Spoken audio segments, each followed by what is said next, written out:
ahora lo que vamos a ver es cómo Keynes destruye cada uno de los componentes de la teoría que existía previo. Y en ese sí, me saco el sombrero, y para que yo me saque el sombrero con las dimensiones de... no es menor. O sea, digo, tengan cuidado que si le cae de uno, quizá lo mata. O sea, de hecho teníamos, o sea, de Guatemala hasta acá me vine en vuelta carnero. Bueno, no sé cómo se dice en mexicano, digamos, cuando ustedes hacen un rol, se llama. No sé. Bueno, el chiste hubiera sido divertido si, digamos, o sea, pero no sé lo que va a decir. Digamos, en castellano neutro, pido perdón. Pero es cuando uno hace así y se tira. Bien, ahí me agarró. De Guatemala no me vine en avión, me vine en vuelta carne. Y una sola. Chato Palometa. Ese, bueno, una sola. Entonces, a ver, ¿qué habíamos dicho? Que en el mercado de bienes se determinaba la tasa de interés por la interacción ahorro-inversión. Entonces, ¿cuál debería ser el primer golpe? Ir sobre el ahorro. ¿Y qué hace Keynes? Primer golpe, va sobre el ahorro. Cuando empieza a definir que el consumo. A ver, ¿qué es lo que vimos? Que el ahorro, sí, el consumo futuro depende de la tasa de interés, o sea, de los precios relativos. De los bienes presentes respecto a los bienes futuros. Miren lo que dice Keynes sobre el consumo y la tasa de interés. Les pido que por favor presten mucha atención porque es desopilante. Dice, sin embargo, no es probable que la clase usual de fluctuaciones de corto plazo en la tasa de interés tenga mucha influencia directa sobre los gastos en tal o cual sentido. No hay mucha gente que altere su modo de vivir porque la tasa de interés baje de 4 a 5%, si su ingreso global es el mismo de antes. ¿Qué es lo que está diciendo? El consumo no depende de la tasa de interés. El señor Keynes acaba de romper la función de consumo. Le acaba de romper la intertemporalidad.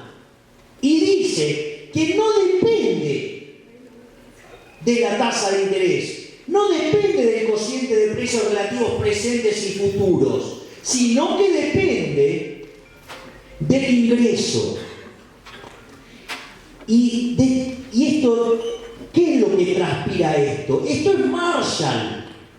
Es decir, Keynes, como era un bruto que solamente había tomado un curso de economía de 6 meses con Marshall, y Marshall era el campeón del equilibrio parcial, él tomó una función de demanda de equilibrio parcial y la extrapoló como si nada a un sistema de equilibrio general, lo cual es una burrada.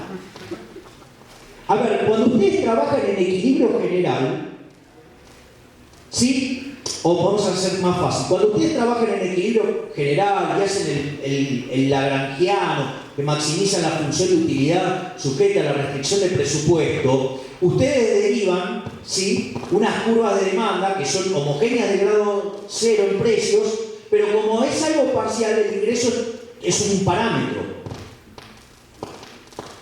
¿Por qué? Porque están analizando un caso de equilibrio parcial, o digamos la decisión de un individuo, y toman el ingreso como un parámetro. Pero eso es equilibrio parcial, eso es pensar en términos de equilibrio parcial. Pero en equilibrio general eso es una estupidez. Porque en realidad en equilibrio general sus ingresos, ¿de qué van a venir dados? Van a venir dados por la venta de ocio en forma de trabajo, ¿sí?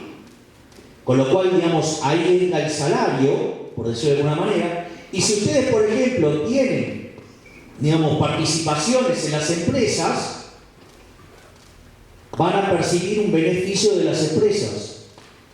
Si ustedes se fijan, entonces las funciones de exceso de demanda en el equilibrio general depende de todos los precios, o sea, de los precios de los bienes y de los precios de los factores.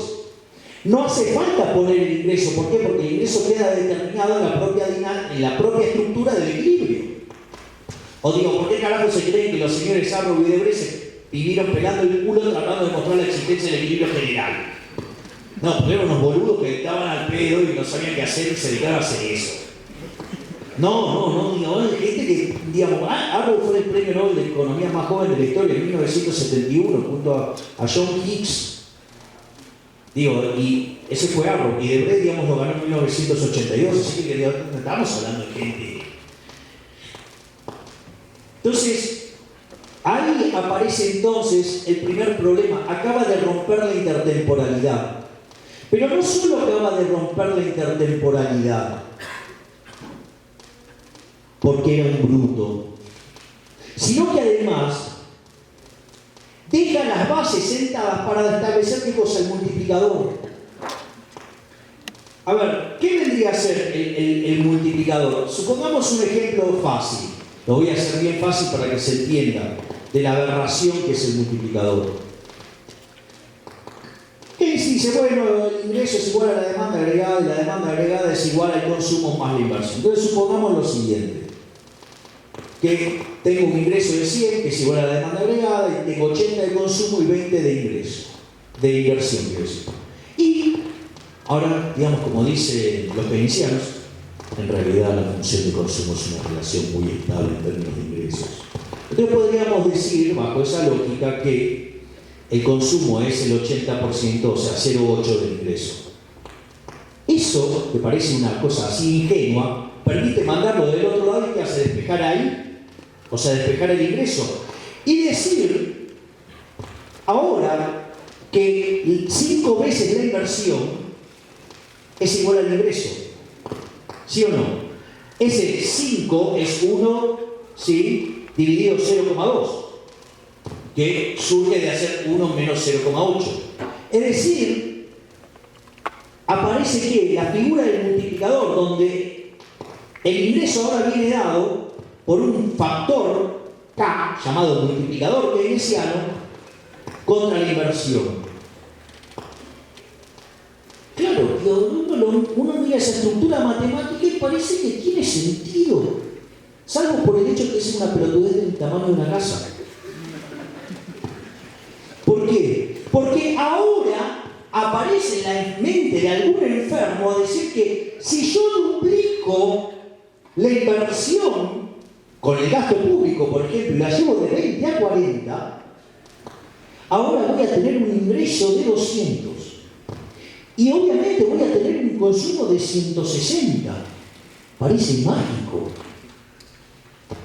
Pero en realidad ese multiplicador no es extrapolable. Entonces, cuando ustedes quieran llevar a 40 la inversión, lo que va a pasar es que el consumo va a caer a 60.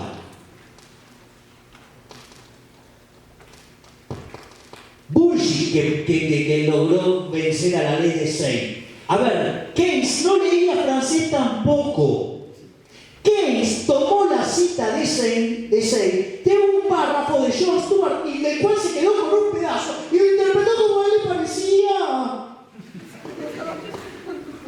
A ver, vamos a explicar qué es la ley de Say. Supongan el pobre Robinson Crusoe en la isla, cagándose de hambre.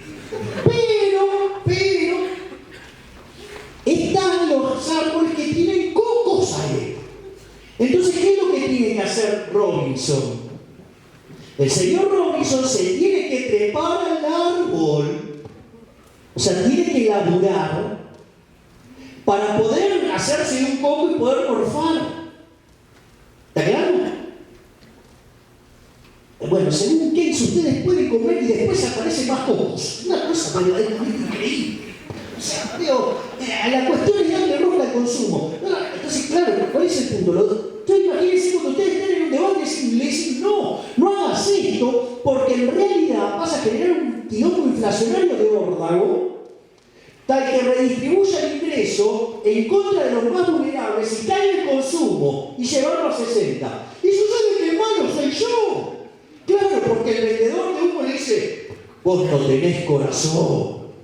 En realidad podríamos consumir 160 y vos sos un malnacido que querés que consumamos 60. O sea, encima el malo es uno. ¿Cómo ¿Cómo termina esto? Con un quilombo inflacionario de órgano porque implica una violación de la restricción del presupuesto. ¿Y a quién termina jodiendo? A los más vulnerables que supuestamente eran los que quería beneficiar. Digo, todo esto parece que joda, pero vayan y miren las cosas que nosotros le decíamos al nuevo gobierno, que básicamente lo que hace es el mismo de buenos modales. O sea, son otros keynesianos iguales, pero hablan mejor el inglés, son más lindos, se visten mejor. Entonces creía que por eso no iban a cambiar las cosas. O sea, podían hacer lo mismo y iba a salir bien porque ellos eran más lindos y hablaban mejor inglés.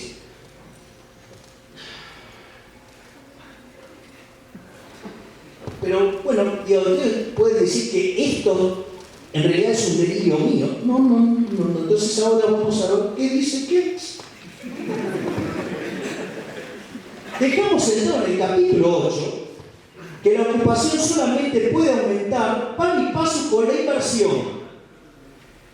Fíjense, con el multiplicador y la inversión determina el ingreso. Entonces, asume constante el multiplicador, o sea, está violando la restricción del presupuesto, y si le da rosca a la inversión, ¿qué es lo que va a pasar? Va a generar un aumento de la demanda, que va a generar un aumento de la demanda del trabajo.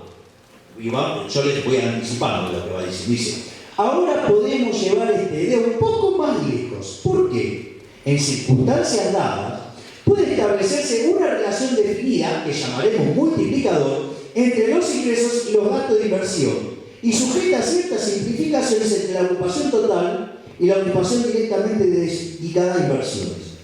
¿Está claro, no? Dice, hay una relación entre la inversión y el ingreso, que es el multiplicador. Y si ustedes rosquean a la inversión, eso impulsa a la demanda de trabajo, lo cual es una pelotudez del tamaño de una casa. Porque cuando usted le dé rosca a esa inversión, en realidad va a tener que caer el consumo, con lo cual es lo que Bastiat llamaba la falacia de lo que no se ve. O sea, ustedes le van a estar dando, es como cuando viene la pública y dice, no, nosotros vamos a hacer un ambicioso programa de obra pública para tener empleo. Vas a destruir, digamos, empleo en realidad. Porque en realidad vas a crear empleos en el sector público, pero vas a destruir empleos en el sector privado. Y como en general, como la mano de los políticos son porosas y lo que entra por un lado, en el otro lado llega menos, digamos, además es ineficiente, con lo cual van a generar menos riqueza. Y obviamente uno no puede dejar de lado que en el medio todo eso se financia con impuestos, que es una fuente coactiva, digamos. O sea, los sectores se llaman impuestos, que no pagan más preso. A ver, Al Capone, digamos, según la ley, era un delincuente, fue un traficante, era un asesino, ¿sí? Pero no fue preso por nada de eso, fue preso por evadir impuestos. Si no les queda claro de qué trata el Estado, Diego, despierte, muchachos, porque... Entonces, ¿qué es lo que está diciendo ahora Keynes? Que ahorro e inversión no determina la tasa de interés. Ahorro e inversión determina el ingreso, porque el ahorro ahora se convirtió en un residuo. Es la parte no consumida. Y eso hace, no solo está rompiendo la intertemporalidad del modelo, sino que hace que en el mercado de bienes se determina el ingreso. Y dado el ingreso, ustedes determinan ahora la demanda de trabajo. Que al cruzar la demanda de trabajo con la oferta de trabajo van a determinar el salario nominal. Entonces ahora la cuestión es, bueno, ¿qué cosas pasan asociadas a esto? Que es muy importante. Hay una frase que Keynes dice así al pasado. Si se acepta esto, el razonamiento anterior demuestra cómo los gastos luminosos de préstamos pueden, no obstante, enriquecer al fin y al cabo a la comunidad. La construcción de pirámides, los terremotos y hasta las guerras pueden servir para aumentar la riqueza. Lo cual es una estupidez, el tamaño de una casa sin parangón. Es decir, si fuera cierto, entonces vivamos en guerra, sería un jolgorio. Digo, por favor, no se lo vayan a decir a alguien que haya tenido que soportar la guerra mundial. ¿No? No se le ocurra decirle esto a alguien que tuvo que sufrir el terremoto, ¿no? Digo, porque acá en México hubo un terremoto en 1986 o en 85. previo al Mundial. Bueno, ok, vamos a ver, según Keynes es buenísimo. La guerra es buena, o sea, el derroche es bueno. Es decir, ¿qué más quiere un político que le digan que derrochar está bien? Si hasta es virtud afanar. ¿O acaso qué es el derroche? Si ustedes tenían que gastar 100 en una ruta y gastaron 200, bueno, y si derrochar está bien. Es decir, deja de ser la virtud del ahorro y ahora la virtud es el despilfarro. Es decir, ¿ustedes conocen a algún político que lo hayan premiado, lo hayan aplaudido por ahorrar o los aplauden por cortar cintas? Está todo dicho. Le acaba de dar una pátina científica al derroche. Por eso cada vez que ustedes se encuentren un político de lo más chorro, corrupto, la peor basura inmunda que puedan existir, atrás tiene un keynesiano dándole letra.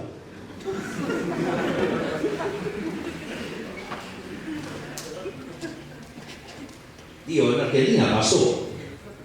Fue un economista serio y le dijo, mirá, Marquito, tenés que hacer el ajuste. Y fue otro, un keynesiano, ¿sabe lo que dijo? No, tenés que ajustar. Eso es de ortodoxo, pero tú, eso no es así.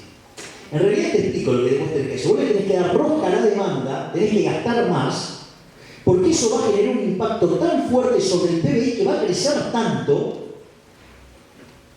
que va a subir tanto la recaudación que el déficit fiscal va a caer. Bueno, me imagino que estarán al tanto del revuelo que hay en Argentina en este momento. Pero le aviso que hay un candombe de novela. Ahora, todos los tipos que lo avisábamos esto, digamos, apocalípticos, con liberalote, no sé la cantidad de cosas que nos dijeron. Ok, con lo cual terminamos con el consumo, destrozó el ahorro, ahora tendría que destrozar qué cosa, la inversión. La tendrías que totalmente de qué? Sacar del plano la tasa de interés. De hecho, en el fondo, ¿qué son los animal spirits? Es como decir que en realidad la inversión depende de una cuestión lírico-testicular. Dicho de otra manera, en buen romance, las inversiones invierten si se les cantan las bodas. Que no sé cuál será la adaptación a México, pero me imagino que todos... Bueno, bien, pero mire, pero aparte miren a este que dice que era liberal lo que dice acá. Dice, la única cura radical para la crisis de confianza que aflige la vida económica del mundo moderno sería, por favor, les pido que escuchen esto, sería no permitir al individuo que escogiera entre consumir su ingreso y ordenar la producción de bienes de capital, que aun cuando se basa en pruebas precarias le impresionan como la inversión más halagüeña que está a su alcance. ¿Ustedes se dan cuenta de lo que está diciendo?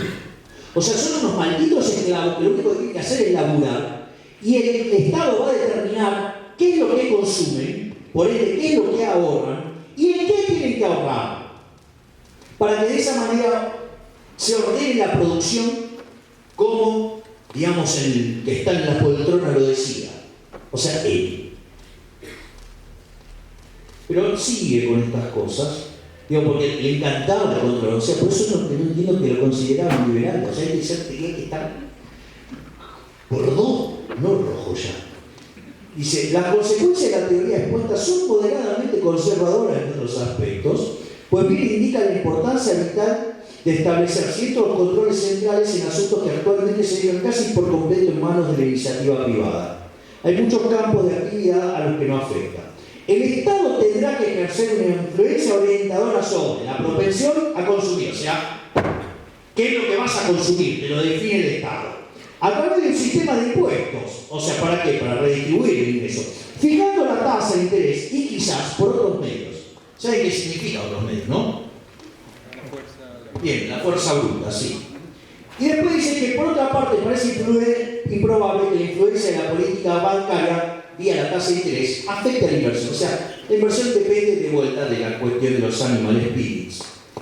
Pero hay algo que me parece todavía mucho más interesante en todo esto, que dice, para que quede claro quién era Keynes. Creo, por tanto, que una socialización bastante completa de las inversiones será el único medio de aproximación a la ocupación plena, aunque esto no necesita excluir cualquier forma, transacción o medio por los cuales la autoridad pública coopere con la iniciativa privada. Pero fuera de esto, no se aboga por un sistema socialismo de Estado que abarque la mayor parte de la vida económica de la comunidad. Coño, ahí el centro dice, no sé, socialismo. No. Dice, es interesante lo que dice acá. No es la propiedad de los medios de producción la que le conviene al Estado asumir. Si éste es capaz de determinar el monto global de los recursos destinados a aumentar esos medios y la tasa básica de remuneración de quienes los poseen, habrá realizado todo lo que corresponde, o sea, pasivo. Es decir, le determinan qué producir, cómo producir, qué precios pagar por cada una de las cosas y a qué precio vender. No existe la propiedad privada ahí. Es una mentira, es una ficción. Es una ficción. No tienen libertad. Por ende, la propiedad no existe. O sea, los cuales son los tres derechos básicos: el derecho a la vida, el derecho a la libertad y el derecho a la propiedad. Ustedes solamente pueden tener propiedad si tienen libertad. Acá no pueden hacer nada, eso es fascismo. Pero, para eso, primero un paso intermedio para Keynes, porque después sigue, dice, además, este es muy interesante, las medidas indispensables de socialización pueden introducirse gradualmente sin necesidad de romper con las tradiciones generales de la sociedad. Es el ejemplo del sapo. Ustedes quieren cocinar un sapo. No van a tirar el sapo en el agua caliente. ¿Por qué? Porque sale rajando el sapo.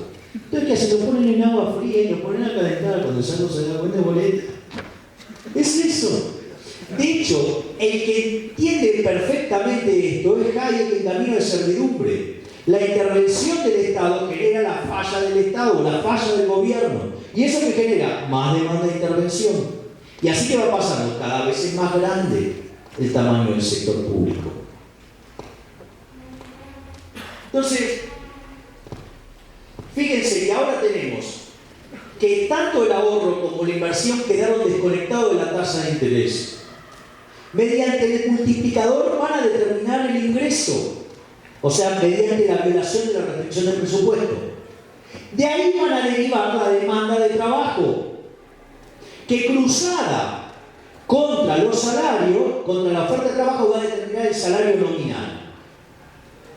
Entonces, ahora, falta determinar el nivel de precios.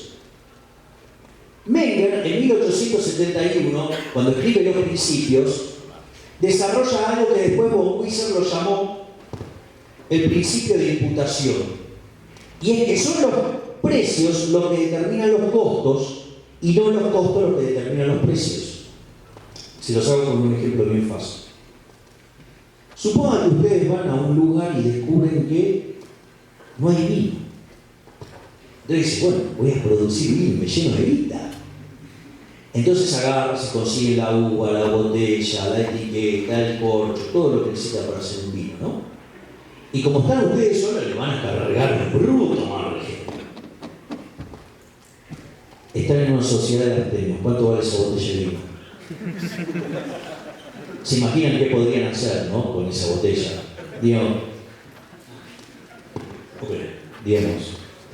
estarían un poco incómodos sentados, pero...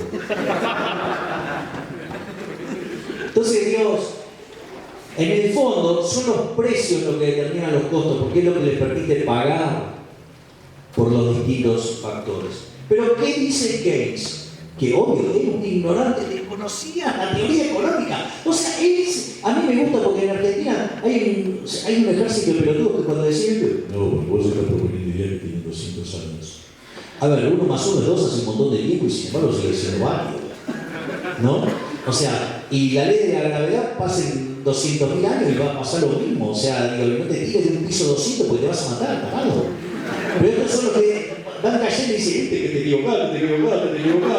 O sea, digo, escuchá, ¿cuántos metros hay? No sé cuántos metros hay, pero digamos, a ver, por decirlo de alguna manera, si supongamos que fueran 3 metros por piso, 200 pisos son 600, bueno, ¿por qué no te 599 tuviste razón? El resultado es que terminaste como una tortilla, pero bueno, eso es un detalle. dice Keynes?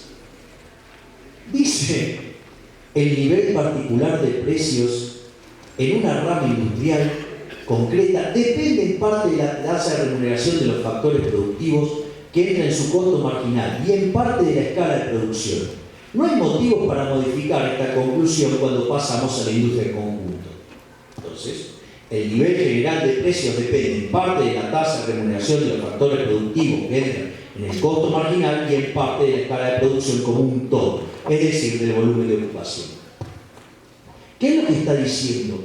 Que los precios ahora vienen determinados por un marca sobre los costos. ¿Y por qué es importante esto? Fíjense, con lo que hizo en el mercado de bienes justificó el despilfarro. ¿Sí? Con lo que está haciendo con los precios, acaba de decir que si hay inflación, ¿la culpa de quién es? De los trabajadores y de los empresarios. Y les puedo asegurar que esto, aunque parezca una joda del tamaño de una casa, esto pasa. Se armó un revuelo enorme en Argentina porque un día fui a una marcha en defensa de los trabajadores. Entonces, digo, es interesante porque ¿qué decía el gobierno? El gobierno quería eliminar una cláusula que se llama cláusula de gatillo, que yo había diseñado para preservar tanto a los trabajadores como a los empresarios. ¿Para qué? Para obligarlos a transar a 15% cuando la inflación estaba claramente arriba. Entonces, lo que dijeron es, no, hay que pisar los salarios para que no haya inflación. O sea, como si la culpa de la inflación fuera de los trabajadores. Y una semana después, el ministro de Producción dijo que los empresarios tenían que resignar sus ambiciones de ganar tanta plata para que la inflación fuera de 15%. O sea, con lo cual esto que parece, digamos, una cosa disparatada, pasa en la vida real. Es decir, el keynesianismo nos hace mucho más daño del que creemos. ¿Por qué? Porque antes, si la inflación era un fenómeno monetario donde era el resultado de emitir dinero por encima de la demanda y eso generaba una pérdida de poder adquisitivo del dinero, la responsabilidad era de los políticos porque emitían. Ahora no, la responsabilidad si hay inflación es de trabajadores y de empresarios. Y mire Dios, si en el medio se ponen a hablar de puja distributiva y todo eso de estupideces. Entonces, mientras que ahora, entonces, ¿qué es lo que está faltando? O sea, ya determinamos el ingreso, determinamos los salarios, determinamos los precios. ¿Qué falta? La tasa de interés. Es decir, determina la tasa de interés en el mercado monetario. Algo así como decir que el precio de las bananas se determina en el mercado de autos. Es un disparate. Ahí, digamos, como lo plantea en términos, describe la ecuación y todo, es como que se vuelve muy denso, pero básicamente él define la demanda de dinero como una función que depende de la tasa de interés negativamente. Eso, digamos, con lo cual, básicamente fíjense que ahora la virtud ya no es el ahorro, sino que ahora la virtud es el despilfarro, y que ahora cuando hay inflación, la culpa no es de los políticos, sino que es de la gente. ¿Se dan cuenta por qué los políticos aman a Keynes? Yo esto la primera vez que lo conté al aire fue en un programa de televisión y el conductor me dice, a ver, ¿me explicás la diferencia entre un keynesiano y un libertario? Entonces le digo, mira, viene un político, supongamos, un político muy raro que es honesto, y en ese contexto quiere arreglar un problema. Entonces llama a un keynesiano y llama a un libertario. Los dos le dan un diagnóstico, todos, pero son hombres de acción. Entonces dice, bueno, ¿qué hacemos? Entonces cuando le dice ¿qué hacemos? El keynesiano le dice, mire, usted tiene en sus manos el milagro de la multiplicación de los panes. Malditos los productores de pizarrón que los hacen tan chicos que no permiten mostrar la magia que puede hacer el keynesianismo con el gasto público.